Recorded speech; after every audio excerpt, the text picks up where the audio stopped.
राधे राधे गुरु जी। राधे राधे। जैसे कि आप सभी को पता है कि आज से अग्रसर भवन में राम पुराण चल रहा है, तो इसके विषय से लेके थोड़ा बहुत जानकारी दे दीजिए। धन्यवाद। जो हमारे वॉइस चैनल एवं जयगांव डेली, आप सभी लोगों को बहुत बहुत धन्यवाद। देखिए, हमारे सनातन हिंदू धर्म के अंदर जो भगवान श्री राम जी हैं, वे सब का हृदय में भ्रमण करने वाले हैं। जैसे भी हमारे संस्कृत ग्रामर में ऐसा कहा जाता है कि रमु क्रीणायाम धातु, उसी से राम जी सबके हृदय में रमण करने वाले हैं, इसीलिए उसका नाम राम। ऐसे जो राम है, उसके राम नाम में 2 अक्षर है, उसमें क्या है, रा और म, है ना। राम, रा माने राष्ट्र और म माने जो राष्ट्रीय को मंगल चाहने वाले और मंगल करने वाले, वही राम है।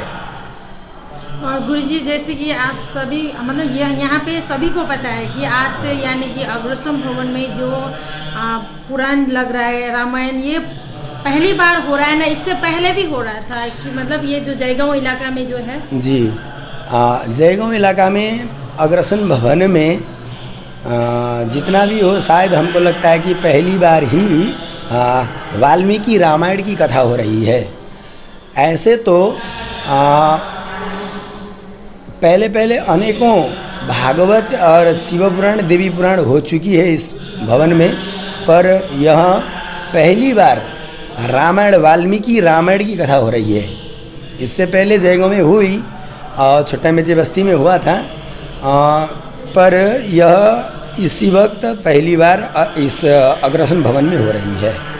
तो गुरुजी, जैसे कि कल अमावस्या है, यानी कि नेपाली में औंसी बोला जाता है, तो इस सभी से लेके मतलब ये जो विषय से लेके बहुत कोई अनजान है, यानी कि नेपाली में माता तीर्थ औंसी बोलते हैं, तो इसको किस हिसाब से पालन किया जाता है और ये माता तीर्थ औंसी का महत्व क्या है, यानी कि मतलब क्या है, इस विषय से भी थोड़ा विवरण दे दीजिए। सबसे पहले इस विषय को जो आपने प्रश्न की है, आपको बहुत बहुत धन्यवाद, ताकि सभी लोग इसी चैनल के माध्यम से समझ सके।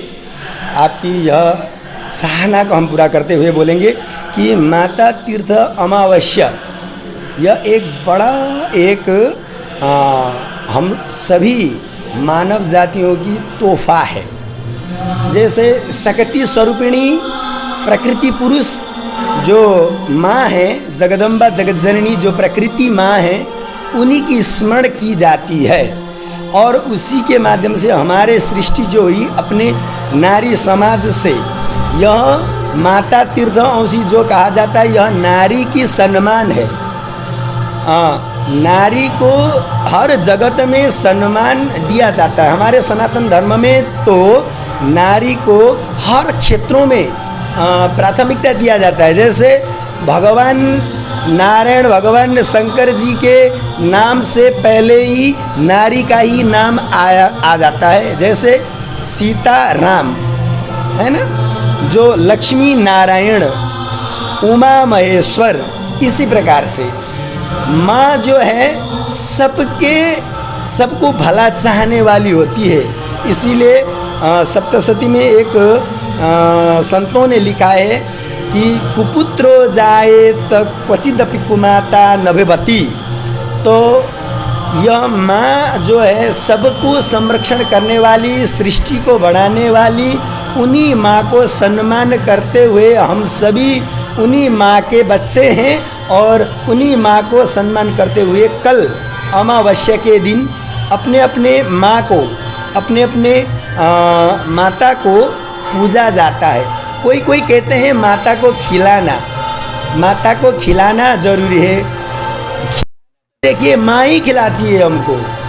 हाँ, फिर भी वह दिन ऐसा दिन है जो कि माँ को स्मरण किया जाता है, जो माँ को सम्मान दिया जाता है।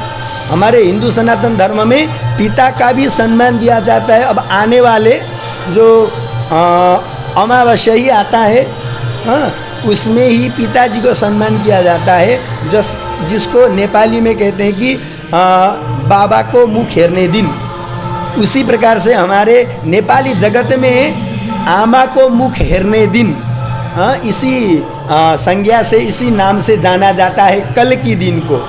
जो अमावस्या है, माँ को सम्मान और माँ को उच्च स्तरीय पद देना, माँ को स्मरण करना, माँ को मीठी मीठी भोजन करवाना, इसी प्रकार से शक्ति स्वरूपिणी माँ नारी को सम्मान देना। जैसे कि गुरुजी हम सभी जानते हैं कि माँ को तो मतलब माँ हम सभी को खिलाती है, यानी कि बचपन से लेके वो अपने हाथों से खिलाती है। तो कोई मानते हैं कि माँ को खिलाना सबसे बढ़िया रहेगा या माँ को पूज देना, तो आपका हिसाब से माँ को किस हिसाब से पूजा जाएगा कल, ये विवरण दे दीजिए। देखिए, माँ ये एक ऐसा शब्द है जो कोई भी, जैसे हम लोग चलते हैं ना, चलते वक्त हमारे पैर किसी पत्थर में लगने से कोई भी ऐसा नहीं कहते हैं कि सबसे पहले भगवान के नाम से भी पहले वो कहता है कि ओ माँ, ऐसा ही करके उसका दर्द को सहन करता है। तो दर्द को सहन करने में क्षमता बढ़ाने वाली पावरफुल हुई वही माँ है। तो वही माँ को मीठा जो प्रसाद से और माला से, कोई भी हो वस्त्र गर गहना से माँ को कल सजाया जाता है। तो इसी को माता तीर्थ अमावस्या भी कहते हैं। माँ एक तीर्थ के रूप में भी कल पूजी जाती है।